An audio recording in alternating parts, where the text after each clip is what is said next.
Junior ডাক্তারদের এই কর্মবিরতি সিদ্ধান্ত এটা দুর্ভাগ্যজনক। যখন সুপ্রিম কোর্ট পর্যন্ত বলেছেন কাজে যোগ দিতে, তারপরে এই সিদ্ধান্ত ভাবা যায় না। মাননীয় মুখ্যমন্ত্রী বারবার চেষ্টা করেছেন, আলোচনা করেছেন, কথা বলেছেন, যেখানে পরিকাঠামো এবং নিরাপত্তা ব্যবস্থা, নজরদারির ব্যবস্থার সমস্ত কাজ চলছে, সেখানে দাঁড়িয়ে এই পুজো উৎসবের মরশুম, ওদিকে বন্যা, এই অবস্থায় আবার কর্মবিরতি, এটা কারা করছেন, কাদের পরামর্শে করছেন, কেন করছেন?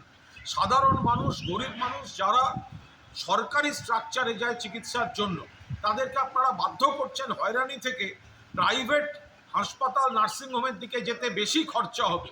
স্বাস্থ্যসাথী কার্ড থাকলে বাঁচোয়া, নইলে প্রচুর বিল। এটা কি হচ্ছে? সুপ্রিম কোর্টে আপনাদের লয়ার বলছে আপনারা কাজ করছেন বা কাজ করবেন। আপনারা এখানে সমস্ত কাদের বুদ্ধিতে, কোন উদ্দেশ্যে এই ধরনের ঘটনা? আরজি কর, তার তদন্তে এখন সিবিআই, যে অ্যারেস্ট হয়েছে সেটা কলকাতা পুলিশ করেছে, তদন্তে সিবিআই, আর অন্যদিকে সুপ্রিম কোর্ট হচ্ছে মামলাটি দেখছে। সেখানে এই সময় আবার কর্মবিরতি, এটা কাদের স্বার্থে, কোন উদ্দেশ্যে, কিসের জন্য?